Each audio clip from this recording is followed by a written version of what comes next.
everybody! Hello. Welcome back to our channel. Today we're going to do a video on how to create lasting change. So we hear from so many girls in our community that are talking about how they are lacking motivation, or they don't really know how to get started with making long-lasting change in their life. Or they try something and it lasts for a few weeks and it doesn't really stick.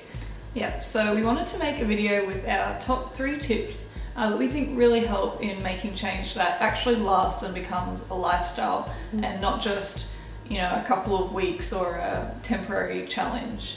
So I think we'll get started. Okay, so our first tip is to dig deeper and really figure out why you want the change, and then make sure you like the reason. That's a good point. Make sure that you like it. Yeah, so there's really 2 steps. So if you think about a change that you want to make in your life, okay, so the first step is to figure out why you want to make this change. So say you want to make a change like you want to become a morning person, and you look at the reasons behind why you want to make that change. And maybe when you really dig deeper, it's not about something internally within you. Maybe it's that you feel pressure from other people, or that it's popular to get up earlier. You're hearing it from other people and it makes you feel like you should do it too. And in this case, maybe when you really think about it, do you like that reason? Now, you may like that reason. You might think, oh, well, other people are doing it and they say that it's really helping them and I want to do it too. Yeah. And that's, then a good reason to motivate, or something that will help to motivate you to have that lasting change. But maybe you'll look deeper and think, well, I'm only doing this because such and such told me to do it, or someone else's and I really expectation. enjoy sleeping in the morning. And I don't find that I work well in the morning, and when I get up early, I don't enjoy it and I don't get that productivity. So I think that's like a really important thing. You can apply it to any change that you want to make. So just sit down and write down all the reasons why you want this change, and then just sit back and think, do I like it? Yeah. And if you like it, that's great. And if you think, well, maybe this is just something that's a bit surface level, or it's something that someone else is pushing onto me and I feel like I should do it.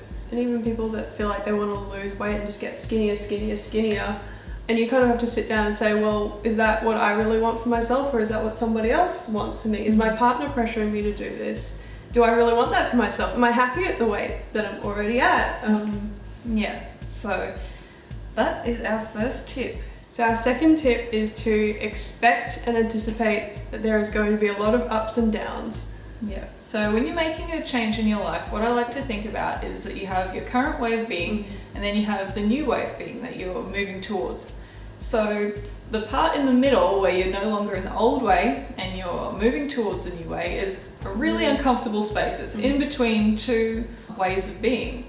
And so it's going to feel messy and it's going to feel uncomfortable. And if you know that going into it, then when things get hard, you're not going to slip back into worry that familiar space. Yeah, and some part of it is just worrying that the thing that you're experiencing isn't right, like it's not meant to be happening. But if you know it is meant to be happening, that it is going to be messy, and that you're going to go through it in the way to getting to where you want to be, it makes it so much easier, I think. So you can apply this to a lot of different things. Just for an example, I suppose weight loss is an easy one. So you've got the familiar way of being where you eat all the kinds of snack foods, all the kinds of junky foods, and you want to be, the healthy, slim person. So you're going to be moving towards this way of being, right? Yeah. And it's not going to feel normal or natural because it's different, and anything that's different is going to be a bit uncomfortable for a while.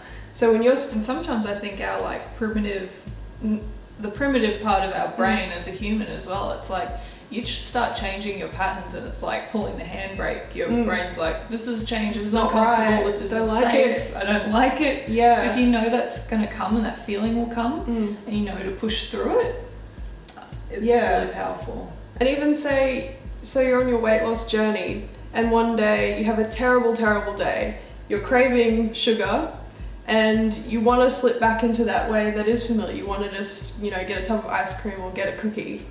So even having a plan for those days when things are not going to be going good is helpful. Yeah, so sometimes for me it can be powerful enough just to know that what I'm going through is normal, and that it's just a down, it's temporary, it'll pass.